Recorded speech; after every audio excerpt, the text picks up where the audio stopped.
Steel Curtain Network.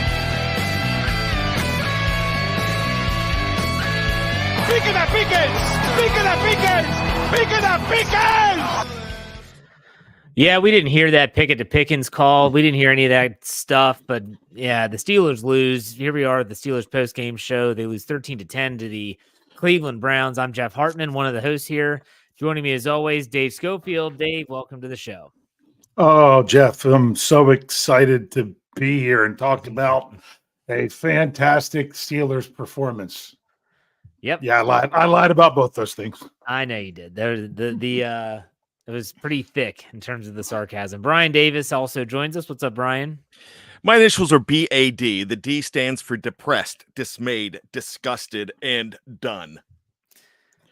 Yeah, that's about it. Let's start the show off the way we always do with some knee-jerk reactions. We'll start with you, Dave. Go ahead. Steelers had multiple chances to do what they do and win this type of game. I mean, my goodness, you get the ball at your own 48-yard line and get 12 yards on the very first play, and you can't even get a field goal attempt. Then you get the ball inside of 2 minutes, and you can't even how much of your percentage of your offense came from one player, and you don't even have that player on the field? Then you decide, we've been going after and sticking it to them the entire second half on defense. Let's completely change and just sit back and play a soft zone. And hopefully we don't lose to finish the game. It's just mystifying what was really going on there. There's about the only person I don't have to blame right now is Jalen Warren. Yeah, that's a good point.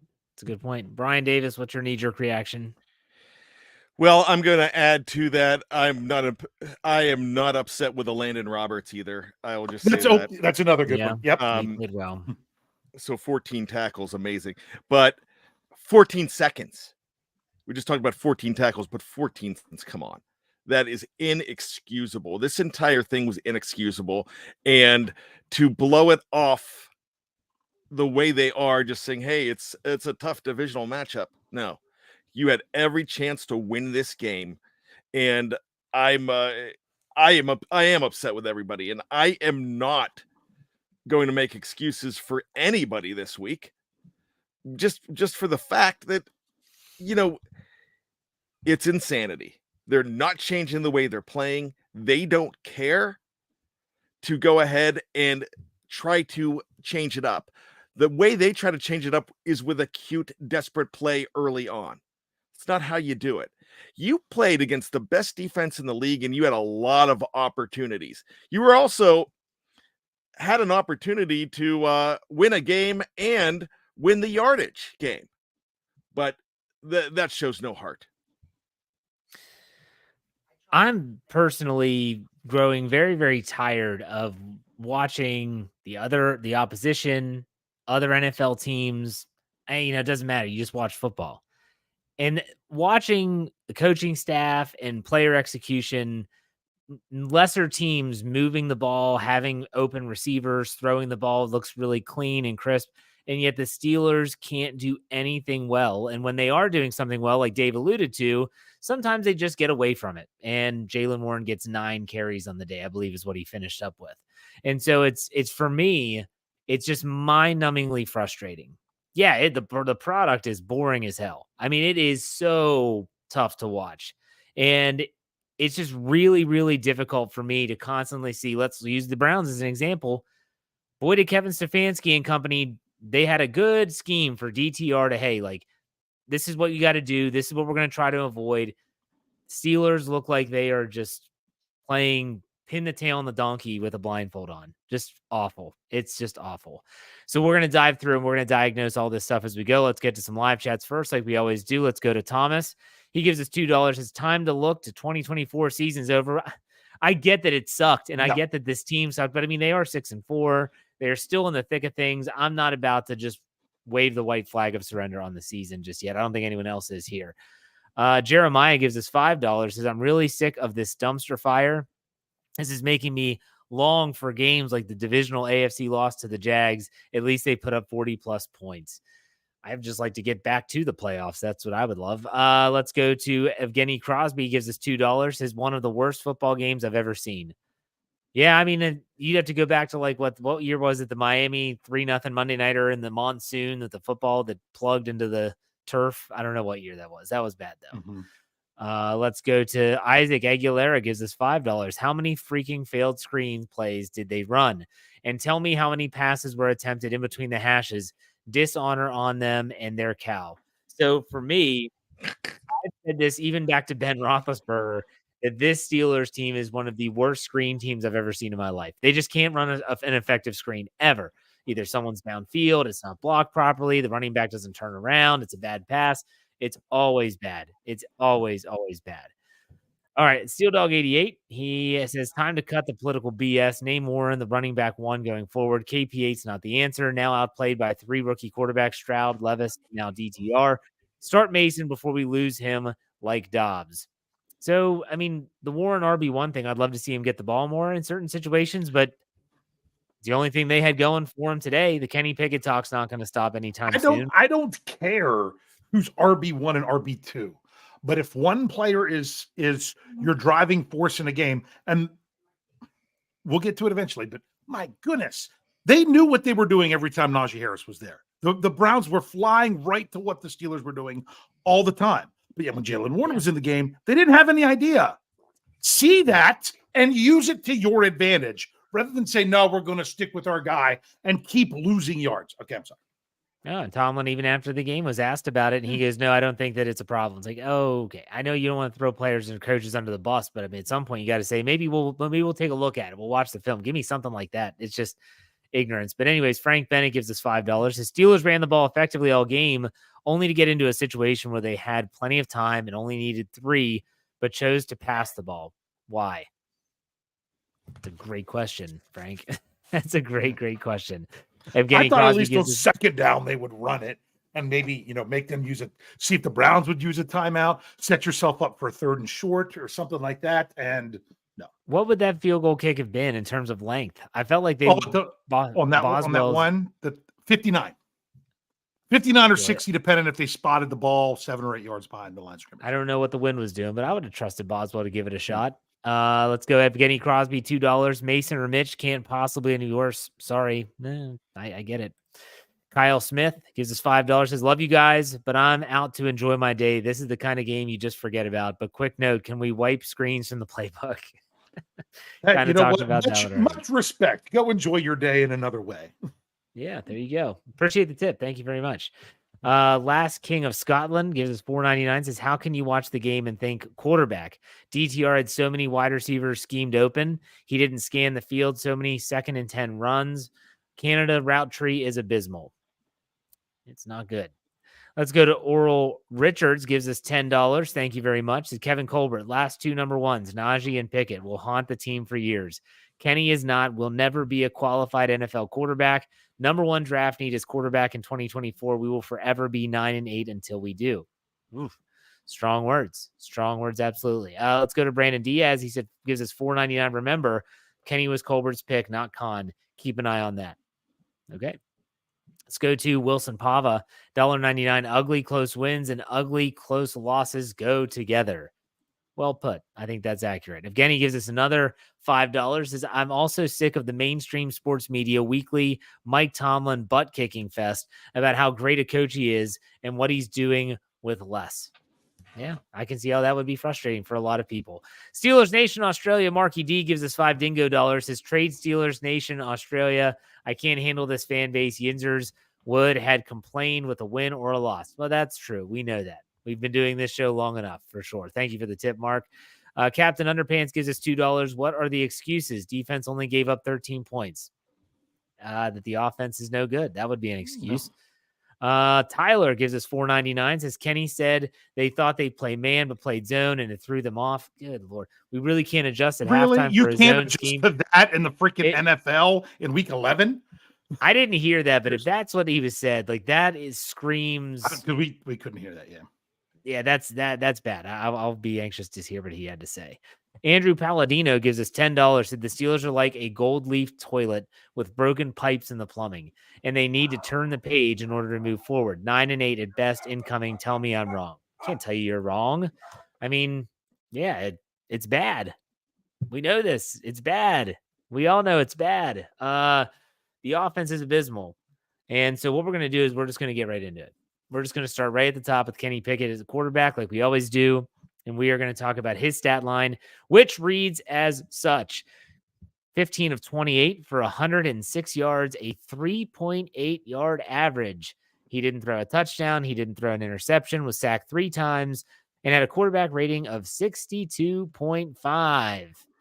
All right, gentlemen, no grades this week, but what did you think about Kenny Pickett? Dave, we'll start with you. All right. Well, the whole idea that someone else can't be worse. Well, you take that 0 interceptions and you change that to 2 or 3, and guess what? You're getting blown out in this game. So it's not that it can't be worse. It can, but I understand your point that it might not necessarily be. So I understand the point there, but just remember that that's what the Steelers do. They don't want to turn the ball over.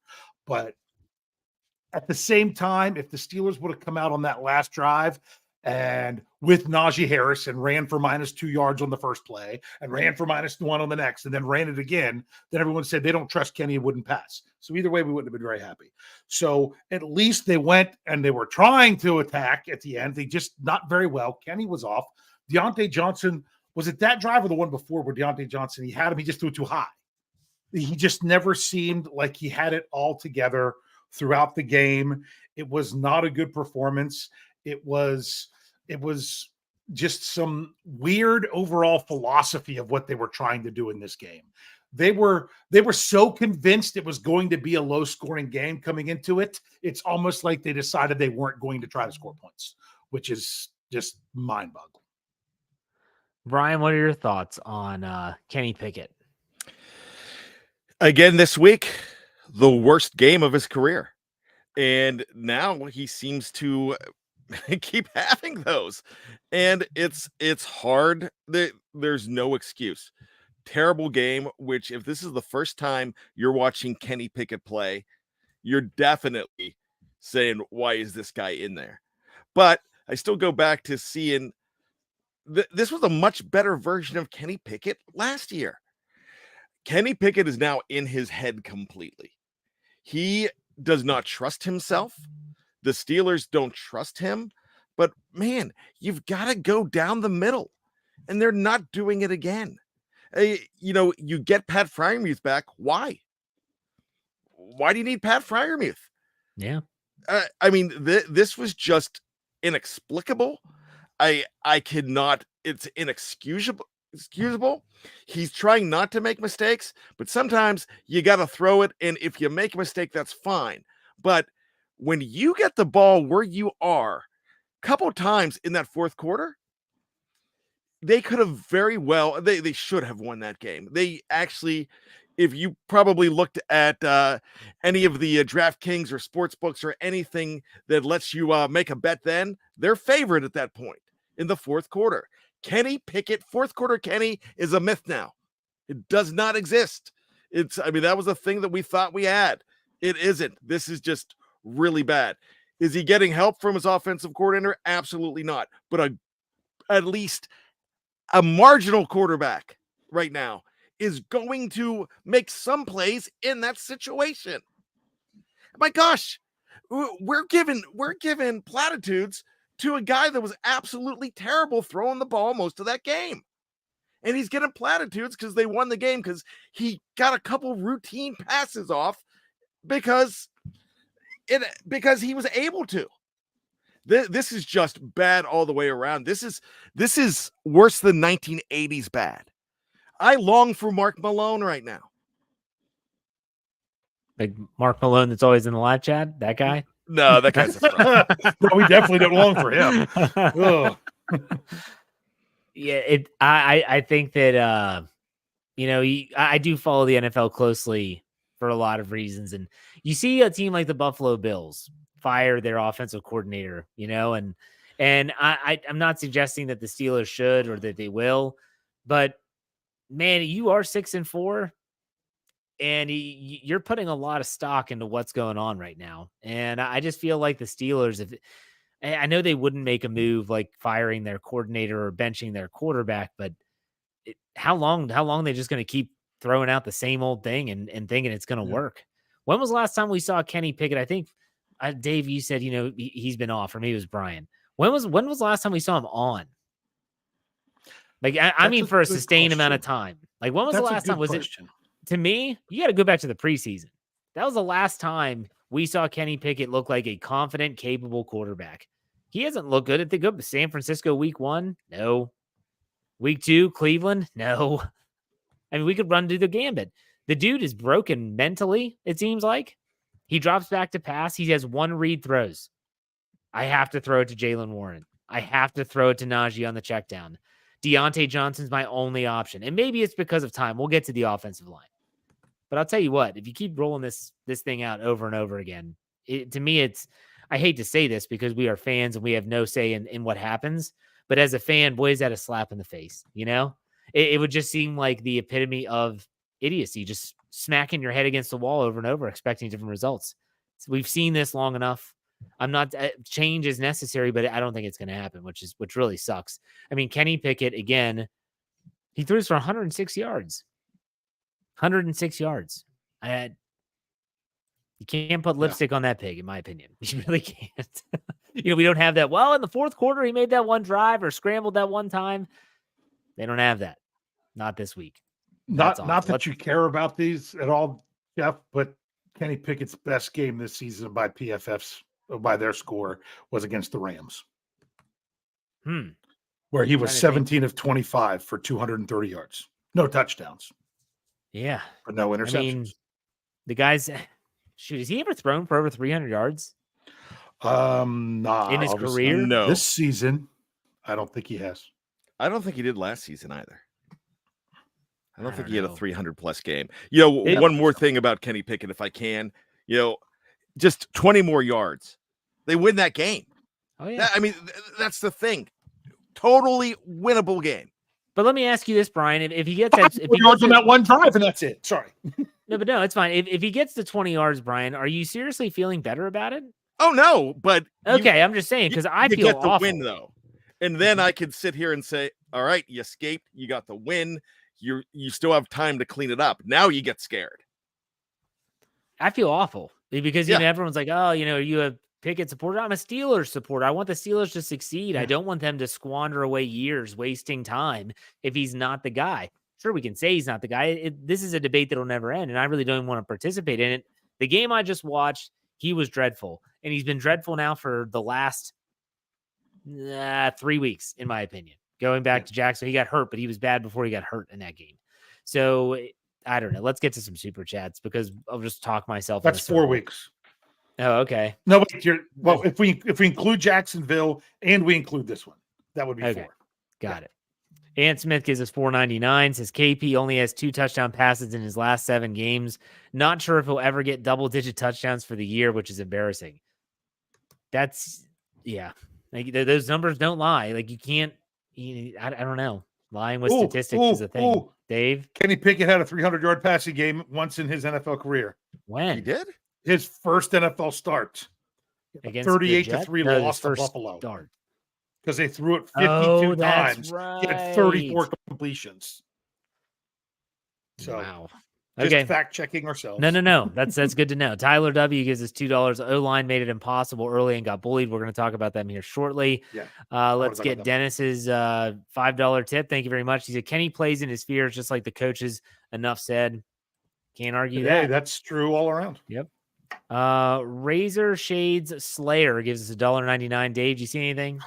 I'm so far behind, Jeff. I'm trying to catch up. I'll see if Razor Shade Slayer says anything else here. I'm looking for it. Ant Smith gives us 499. Said Jalen Warren had more rushing yards than Kenny Pickett had passing. All these weapons, and our quarterback can only barely throw 100 yards in his last 3 starts. And then let's go to Justin Gall. He said he gives us 499. Jalen 129 rushing yards, no turnovers. Rookie quarterback should have been a W. I agree. I got it. And then you got it. Go ahead. Yep.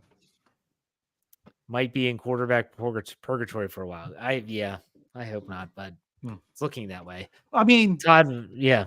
I was going to say one more thing about Kenny Pickett. I know Steelers fans are like, oh, why not try? He couldn't get any worse than that. It's not what the Steelers are going to do. It's not what the Steelers are going to do. They're going to stick with Kenny Pickett. So therefore, my hope is that he can get better. I don't know. That's my hope, is that he can get better. because that's the way they're going to play it. And if he doesn't, it's not about being right or anything else. It's about what the Steelers to be better. So right now, the only way they're going to be better is for Kenny to play better. Yeah. Todd Williams gives us $1.99. If you see one day, let me know. Faceless Man gives us $4.99. Said Tommy DeVito has more career multiple passing touchdown games than Kenny Pickett. We cannot keep defending Canada's play calling on most of these drives. To me, they're both to blame. Yeah. Like, I don't think it's just like with the running back situation. I don't think it's an either or. I think it's an and. They're both awful right now. Thomas Potts gives us $5. It's the Steelers' way. If it doesn't work, just keep doing it. Sure seems like it. Heath Davis gives us $5. It's El Jefe, KP8 ain't the guy. Here we go. We need to be scouting replacements for next season. Love the Steelers, but we need a change. You're not alone, Heath, and he's a member of the Ride or Die crew. And then Meat Whip 21. Holy moly, we have some similar KP8 over here in Germany. That said a lot. So, all right, let's talk about the offensive line. Let's get there. The Steelers surrendered 3 sacks of Kenny Pickett. When you look at Cleveland's pass rushing numbers, quarterback hits 4. So not horrible, but at the same time, not great either. Let's talk about pass pro first, and then we'll talk about run blocking. Dave, what do you think? All right, pass protection. Did the Steelers' offensive line play well? No, they did not. Was Cleveland sending more players than what Steelers had blockers? Very often they were. That is a terrible combination. It's not that the line was a complete sieve. It's that even when they were blocking guys and there's more guys than they can block, you've got to be able to adjust to that rather than just duck and spin to the left. That's going to get you out of the NFL really fast if that's your go-to bad habit. It's ridiculous. But still, the blocking wasn't good. The defense bringing more than they could handle was even better. I mean, I don't like to give kudos to Cleveland, but they did the right thing because they felt like they were good enough with their people on the outside that even one-on-one, if they could send everybody else that they could, that Kenny Pickett couldn't find the right guy at the right time to make the play. And it worked. They were right. Yeah. Bryan, what about you with the offensive line and pass protection? You know, they don't give Hall of Fame nods to defensive coordinators, but Jim Schwartz is a pretty damn good one in the history of his time in the NFL. And that made a big difference in this game, like Dave just said. I really feel it. Myles Garrett was an absolute man and manhandled Dan Moore Jr. I usually don't give a lot of guff to DMJ, but he was outclassed, outmanned from the first play. From the very first play, which, guys, I kind of thought there was 2 safeties in a row. I could see where he got out, but if I'm a Steeler fan, I'm going crazy, and I'm talking 30 minutes on the beginning of the show on how they got jacked out of a safety. So they got lucky there and still had plenty of time to win this game. The offensive line was absolutely not good enough in pass protection. Jeff, yeah, you want that? You want the next one from Thomas? Was it Todd Williams? That's what it was, right? Yeah, I think so. All right, this was his next comment since he paid the $1.99. Honest assessment, fellas. Does Kenny have the physical tools to be an NFL quarterback? I honestly can't answer that question because the biggest thing you need to be an NFL quarterback is above the neck, and that's not as easy to evaluate, especially for someone who's just a big offensive lineman like me. Well, and you hear him, if the quote that was brought up earlier is true, where he said we were expecting man and they threw out zone and we got confused. Yeah, I feel like that can't be. That's not an NFL quarterback that can say that. It's okay. We had to make some adjustments early. That's why we struggled early, but we got it right. I don't know. Again, we could do a whole show on that. But the offensive line and pass pro clearly not good. But again, I like that Bryan gave kudos to Jim Schwartz because he did and does a great job with that defense. They put a lot of pressure on the quarterback. They threw a lot of different blitzes at the Steelers, and they could not do anything with it. Let's talk about the offensive line in a different vein, and that is with the running game. Steelers they throw the ball. They actually ran the ball 172 yards. We'll kind of merge this in with our running evaluation. They rushed for 172 yards. Jaylen Warren has 129 on 9 carries. The Steelers averaged 6.6 yards per carry. Najee Harris, 12 runs, 35 yards. Kenny Pickett, 4 for 9. Guys, what did you think about the running game and the offensive line run blocking? Dave, we'll start with you. I was going to say start with Bryan because I want to calculate something here. Sure, yeah, I'm glad. I'm glad you did, Dave. I'm probably going to mirror some of the stuff that Dave's going to say there because Najee was telegraphed. He was all those moves towards the end when Najee was getting stopped. I don't think Najee had a bad game for the amount of carries that he had. But they were coming. They were coming at him. They knew he was getting the ball. It seemed like the Spygate days all over again. Like they just knew what was happening because the Steelers telegraph. They show their hand, and other teams have said they show their hand. We know exactly what they're doing. We don't like to do this when we don't like to give the Steelers credit on defense when somebody runs off a long run, reels off a long run against them. But I'm going to take away Jaylen Warren's 74-yard touchdown. That's exactly what I was doing when I went to you. Okay. See, it was 6.9 yards per carry, taking away that touchdown run. And okay. Yeah. But you take away that touchdown run, they still did pretty well rushing against the best defense in football right now. So, I mean, look, am I trying to look for a silver lining here? I thought the running game was good enough, but it's the passing game failed the running game. It really did. You can't just live on it.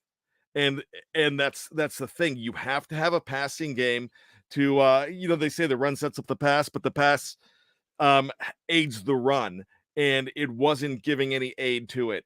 But even without that 74-yard run, they're going to have over 100 yards rushing, which I predicted that they wouldn't against this defense.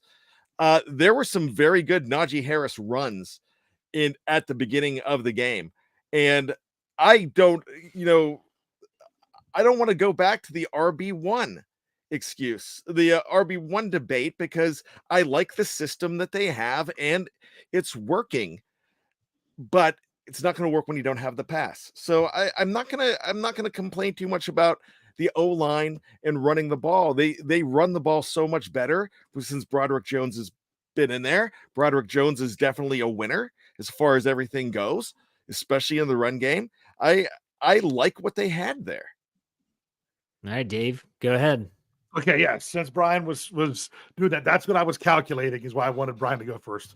Was I wanted to see what Jaylen Warren's average was if you took away that one run. So it dropped from a 14.3 to a 6.9, which tells you that he was still running effectively, even when other than just the big long touchdown. And if you take away the touchdown run completely, which you shouldn't take it completely because he would have gained some significant yards on that play anyway.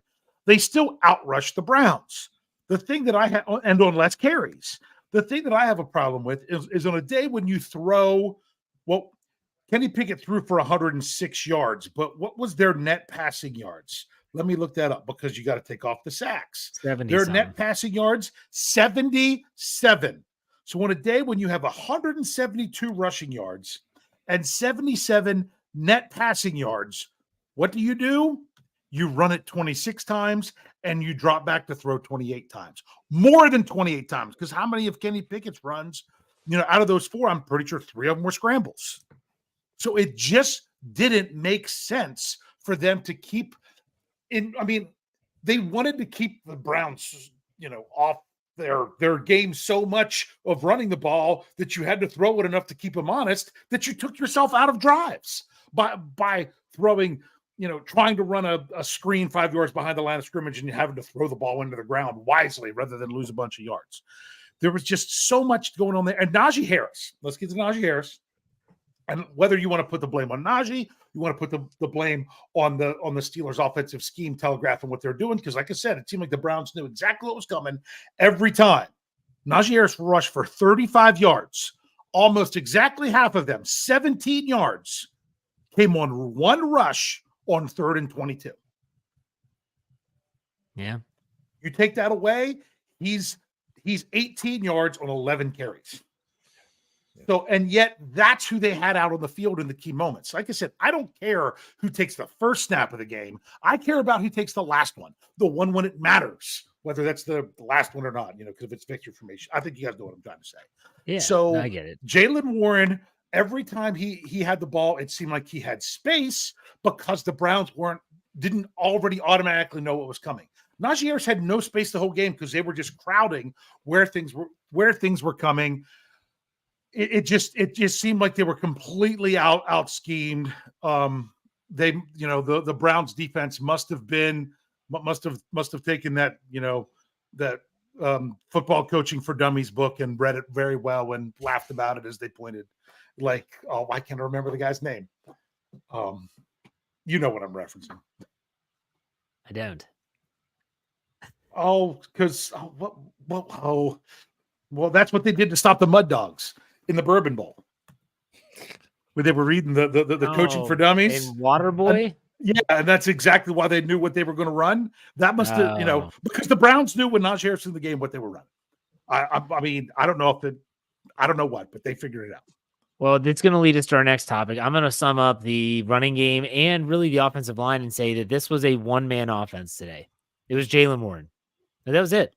And Jaylen Warren's runs, by the way, Bryan dubbed him the pinball wizard for a reason.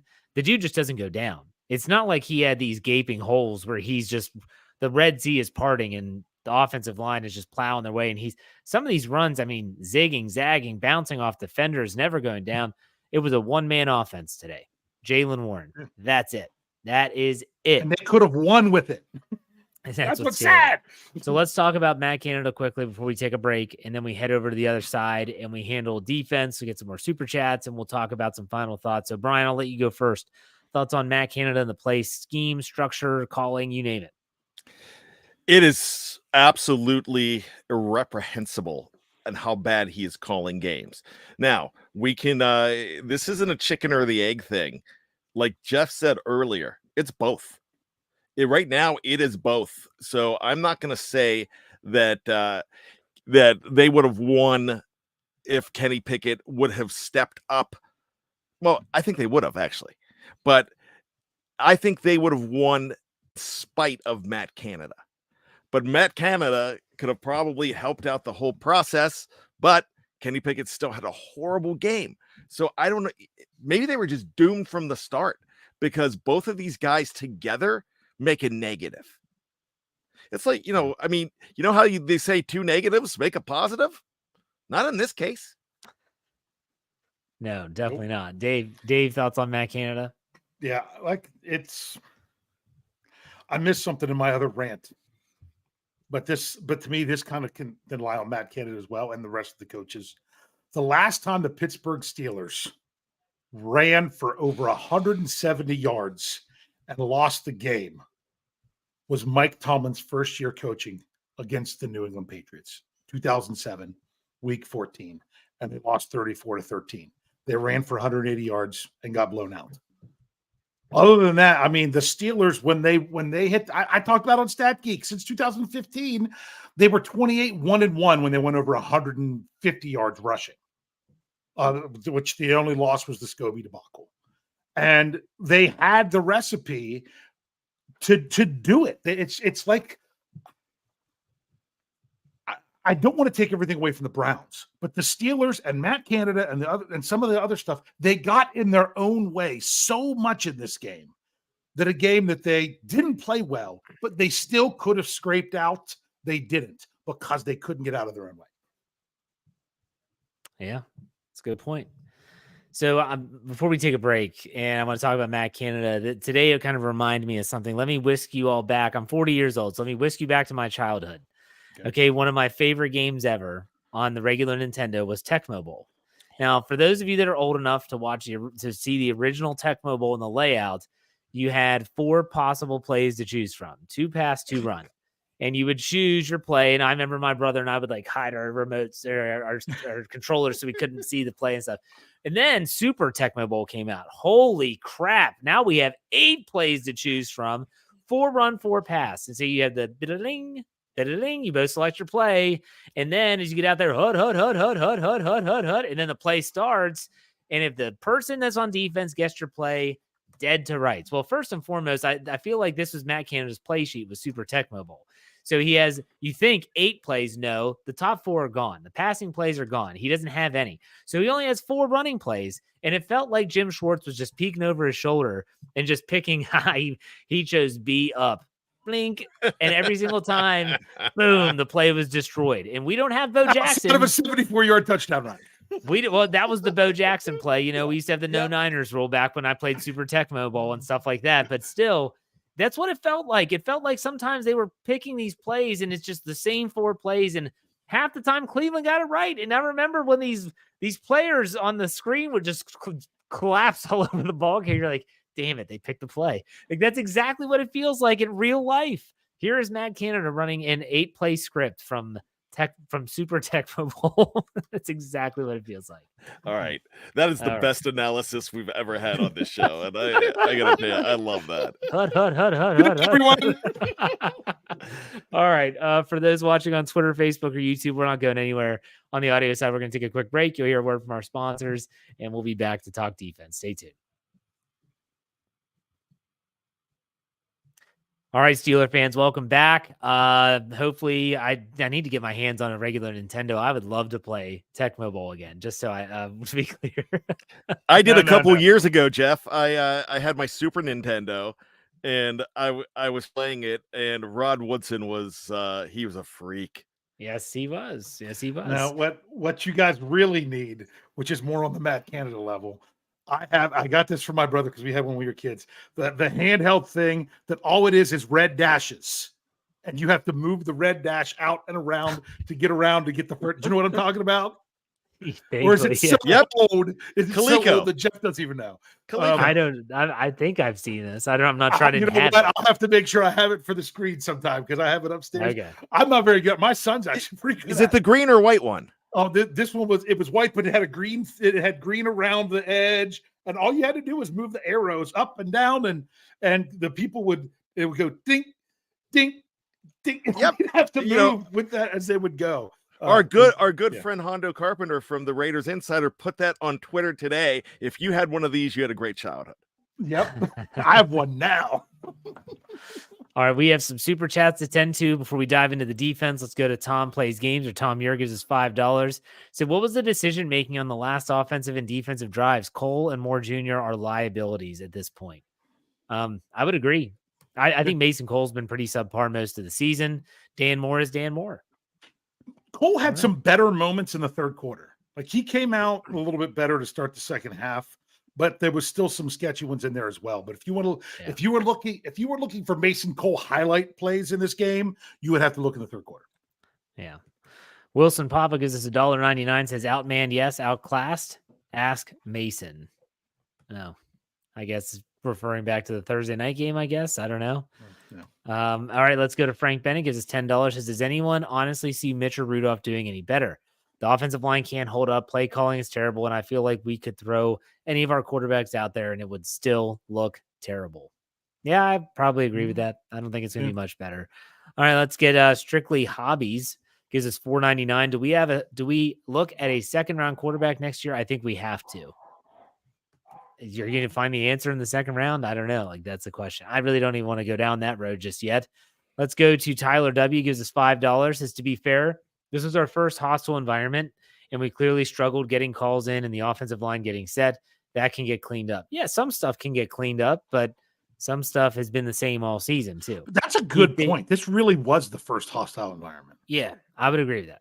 Heath Davis gives us $2. Matt Canada eats hot dogs the long way. I don't know what that means. Talking all right, then. Like corn on the cob style? Like corn on the cob? Yeah, is it like a typewriter? All right, Frank Bennett gives us $5 as I have tickets for the Bengals Steelers game in December on the 50 front row. The longer the season goes, the more I want a refund. Well, I think you'll still enjoy the game, and it might be still meaningful. All right. Let's talk defense. The Steelers defense, which holds the Cleveland Browns to 13 points and seems to do a good job bottling up for the most part. But DTR, we didn't predict this, throws the ball 43 times, 24 completions on 43 attempts, 165 yards, a 3.8 average, no touchdowns, one interception, was sacked only one time, 54.9 Let's talk about the pass rush first. They were able to have 4 quarterback hits, but just could not get home. In the first half, it was all by design. They were not giving DTR the long dropbacks that could get him in trouble. In the second half, well, that's when he started to actually have the I guess you would call them, more like 7-step drops, etc. Just couldn't get home. Dave, what do you think about the pass rush? Yeah, they couldn't get home. That's a pretty solid interior, especially the interior offensive line by the Browns. It's really the strength of their offense is their offensive line. So yeah, they couldn't get home. Especially the times when you thought he actually held it for a couple seconds and maybe they could. But I thought he was getting it out there pretty quick. Isn't it crazy? Both of these quarterbacks averaged 3.8 yards. Both of them. This Yikes. game said offensive football back years. We'll put it that way. And I was the one who said the Browns would be better if they only attempted to throw 12 times. And they didn't do that. Bryan, thoughts on the pass rush? Not good enough. I understand you don't want to, force some broken plays and DTR take off because he definitely has the wheels to do so, but you still got to get to him. Yeah, and you look at the passing, the receiving numbers for Cleveland, and it wasn't as if they had some banner day. I mean, Elijah Moore, 6 for 60. David Njoku probably had more drops in terms of receptions. He had 7 catches on 15 targets. 15. And he had 56 yards. Amari Cooper, 4 for 34. Jerome Ford, 2 for 8. And then a couple others there. But no, I mean, it wasn't like they did anything crazy. And the Steelers, if you want to throw it back to the secondary, pass defenses, Steelers ended up with 6. Landon Sullivan, 2. One of them was an interception. Patrick Peterson had 1. Joey Porter Jr. had 1. Trenton Thompson had 2. The Steelers defense didn't play horribly. I mean, even when you look at Cleveland's rushing numbers, 29 carries for 96 yards, a 3.3 average. They did surrender a touchdown, which, by the way, really pisses me off. We'll get to that in terms of the officiating or the review. We'll talk about that. But, guys, what did you think about the defense as a whole? Dave, we'll start with you. I feel like this is where we need to go. Well, it's easy to say that the defense really, really did the job. I mean, my goodness, Landon Roberts, I'm glad Bryan pointed that out at the beginning of the show that, he was really doing everything that you could have been asked of him. Very, very impressed by his heart and effort and just flying to the ball all over the place. How many negative plays did the Browns have throughout everything? But at the same time, when it mattered most, I blame that more on the defensive calls that they sat back in soft zone and let them go down and kick a field goal. So, I mean, let me look at this for a second. All right. How many yards did the Browns have in the second half? Okay. They had 96 yards, 96 yards. But how many of them came on that last drive? 48 of them.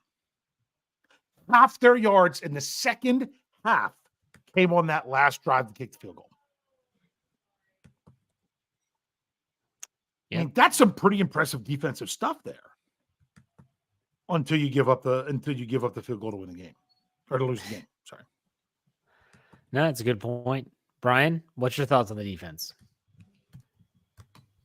Well, it's really hard to rip on a defense that is so depleted because of injury, and they lose Elijah Riley in this game. I don't believe he came back in this game. Elena Roberts, like Dave said, what did he do? He went out, and I thought they had more than this, but apparently he tied a record for most tackles in a game. And if that wasn't a drop at the end and that was a fumble on that hit that he hit him so hard, that's another tackle.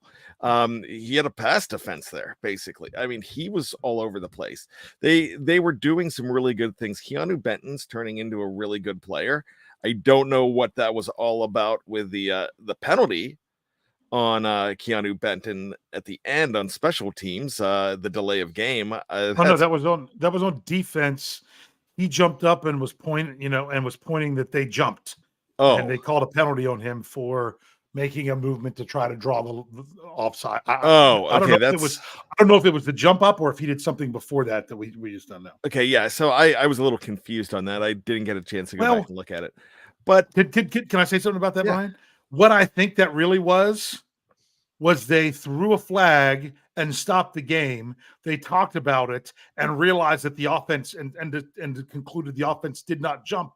So there had to be some kind of penalty. So let's call it. Okay. The big thing for me, fellas, is this. They got the Browns out of their game once again. Every time that I talk to Dave Schofield before a Steelers-Browns game, he maps it out. All they have to do is run, and keep on running. And again, they tried to do that at the beginning. The Steelers got them out of that a little bit. When you look at it, when you give up 13 points to this team, that's kind of really impressive because they do have a very good running game. They have able pass catchers. They don't have the quarterback right now, and I get that. But still, the defense did everything they can. The best defenses don't shut out teams every single week. The Steelers were in a position where they were outgaining this team. All they had to do was win the game and get more than 14 seconds off the clock. They could go into overtime in that game. And things could have happened. That team, you start moving the ball a little different in overtime, and I feel the Steelers could have won it, but the defense did everything they could. So still, did they give up enough, and they give up stuff at the end? But it's really hard to get back on. You just get another stop, and 14 seconds, your offense gives you, and then you're back out there, and you got to say, what do we got to do? What do we got to do? I mean, can't this offense give us something? So the offense hurt the defense here. Yeah, it just always seems to come back to the offense. The defense basically does everything that they possibly can, even comes up with a takeaway, which could have potentially taken points off the board for Cleveland. And I think the Steelers turned that into a 3-and-out. So the points off of turnovers, but the defense was kind of like, guys, we're doing everything we can, and still nothing. Still absolutely nothing. So defensively, I don't think we can say too much about, you can talk about the scheme, and Dave, you brought up Terrell Austin going into the soft zone there at the end of the game, and that's awful, but nonetheless, I mean, they did pretty much set up the offense with a chance to win the game, and they just choked it away. So let's talk a little bit about special teams, because I think we have to. Chris Boswell was perfect again. What else is new? But Presley Hartman struggled. And this has been, what have I said? Back in the Weasel Boy days of Jordan Berry, I just want consistency at the punter position. We haven't gotten that yet. I don't think so. Dave, what did you think about special teams?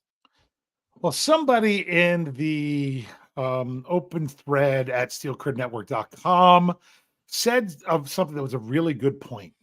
And he said it after the Browns punter shanked their punt. He's like, hey, when you're asked to punt 8-9 times in a game, the odds of you shanking one of them goes up extremely well. It goes up a lot. So when they had to call on him so many freaking times. So it really wasn't.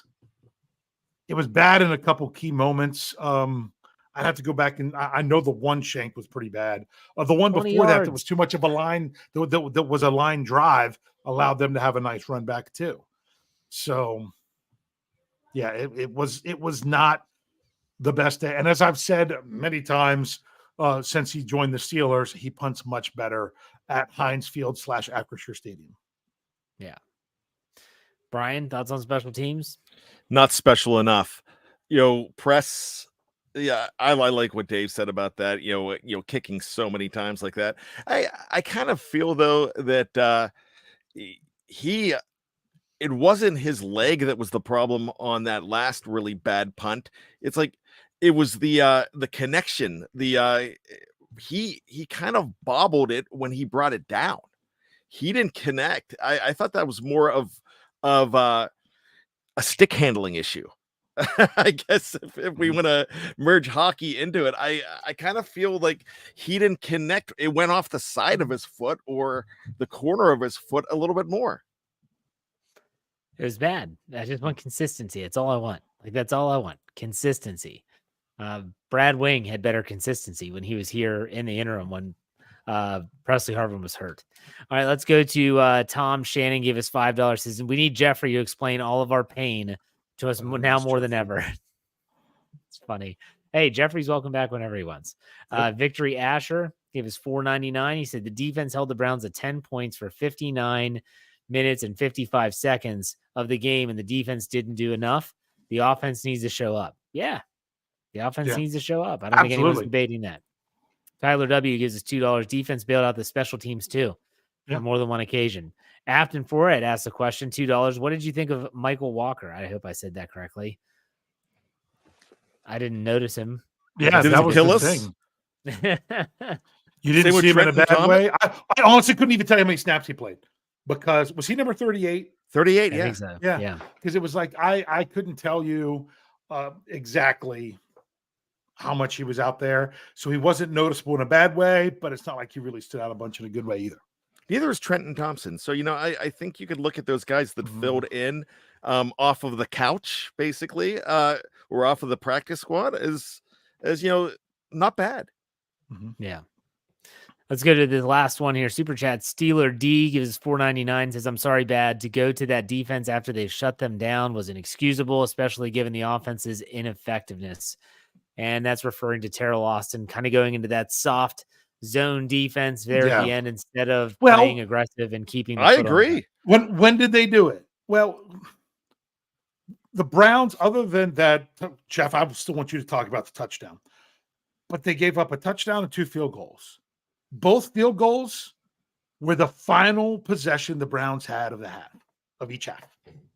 They kind of did that whole mentality of let's bend more, but don't break in those circumstances when, especially in the second half, that doesn't work. That can't work in a tie game with less than 2 minutes to go. You simply can't do that. So yeah. And that's a scheme thing. I'm talking about the players on the field. I had no problem with the players on the field. Yeah. Well, the defensive play calling and the schemes and stuff last week when Minkah Fitzpatrick did what he did tells me a lot about a lot. We'll put it that way. So Ryan O'Toole gives us $2 and says, when did the standard quit being the standard? That's a good question. A lot of people want to know that answer. Yeah, I thought the standard's the standard and they don't live in their fears, but my goodness, that the defensive philosophy on that last drive was certainly living in their fears. I do want to talk about that touchdown. And so the Jerome Ford touchdown, what really frustrated me was that if there was a camera angle that saw definitive evidence to overturn the call on the field, which was that he was stopped short, did anyone see it? Because I did not see definitive evidence, and they're trying to minimize the number of replays that are shown. And I'm like, could he have scored the next play? Yes, he could have. Yeah. But I'm thinking, okay, the call on the field was that he didn't cross the plane. So there has to be visual, definitive evidence to show that. They're showing this skewed angle with Gene Steratore saying, well, if you look at this one and then pair it with this one, it's like, no, like that's not how it works. But you can't see the ball. No, exactly. And so just like on the Kenny Pickett quarterback sneak, you can't overturn it and say he was down unless you saw something was down. That would have been like assuming that his knee would have been down in the pile, although you couldn't see it, so he was short. You can't do that, so they didn't overturn it. But yet in this one, you couldn't see the ball, but they overturned it. Gentlemen, what's up, Brian? Gene Steratore has a job to make the NFL look better. That's it. To justify 95% of the calls that the officials make. But to me, that has no bearing on the outcome of this game. The Steelers should have won it regardless of that.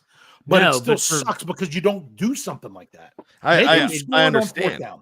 It bleeds. It bleeds into the fact that the Browns weren't even penalized until I think halfway through the fourth last drive. Yeah, they're next to the last drive. I'm sorry, but if you're going to start calling, like, everyone was like, oh, Joey Porter Jr. is getting real handsy. watch some of the stuff that Amari Cooper does coming in and out of his breaks. He's a veteran. Yeah. He knows how to do it, but my gosh, it's not much more egregious. It's frustrating. I'm frustrated with the team. Tune into Let's Ride tomorrow to hear more of my thoughts. Might just go off right after this. So anyways, any final thoughts here, Dave and Brian? We'll start with you, Brian. Go ahead. So a couple things. Somebody mentioned early on in the show when they were talking about quarterback play, bring back David Woodley. I'm sorry, he's dead. So may he rest in peace. A long time ago, he passed away. So we can't bring back number 19, David Woodley. Who else are you going to put in right now? Kenny is the best of a bad bunch right now. So, I mean, if we're going to call for other guys to make it better, your best Steelers quarterback is out there right now.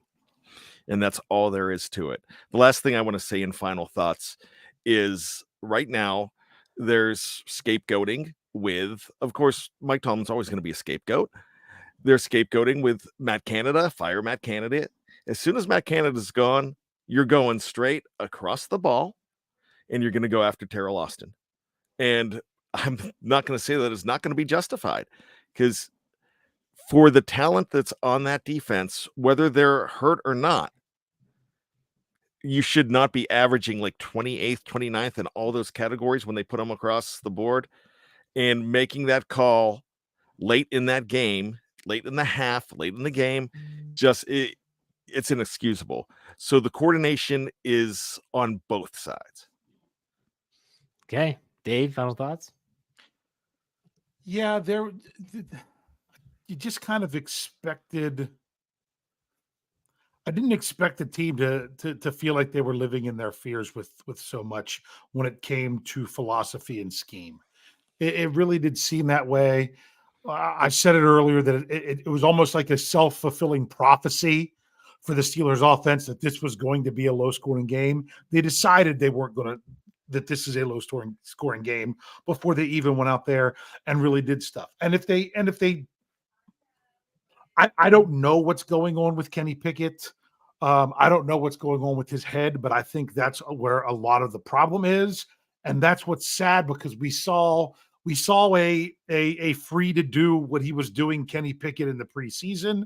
And I'm not saying that he could ever be that guy when NFL defenses are scheming specifically against him and the offensive scheme of the Steelers. I don't know, but you would think that something's there somewhere. And that's my hope, not because Kenny Pickett's the answer. That's not because, is he a franchise quarterback or he isn't?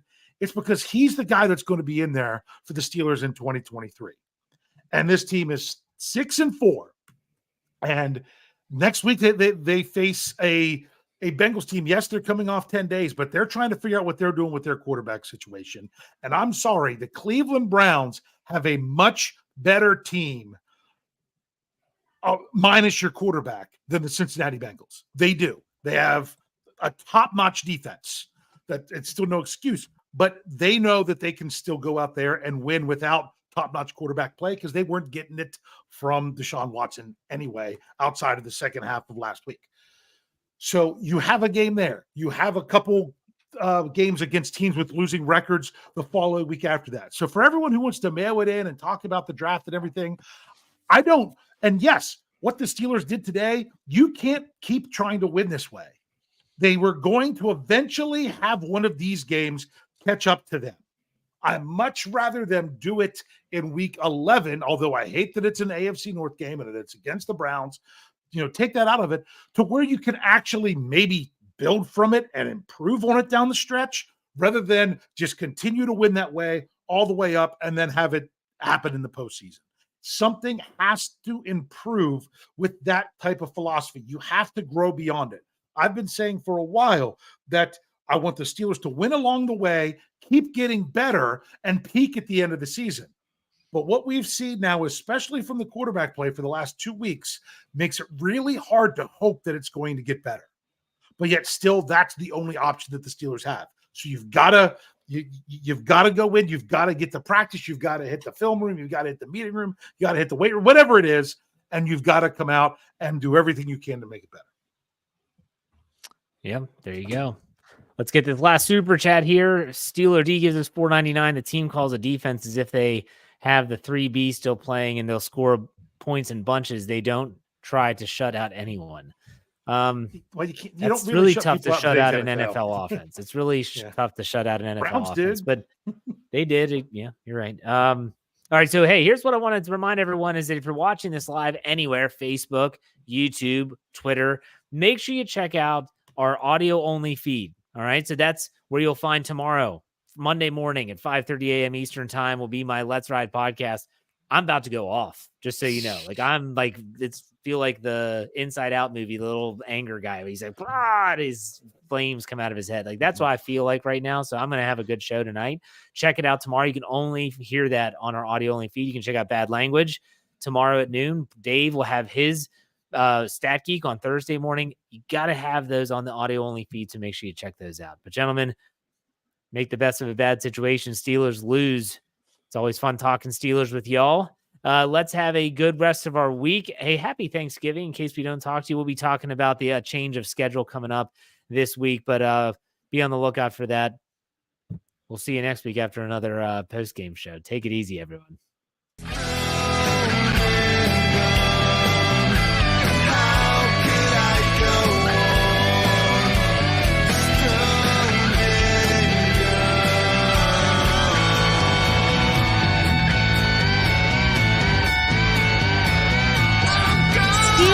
Network. Get it. Everybody else gets a little tight.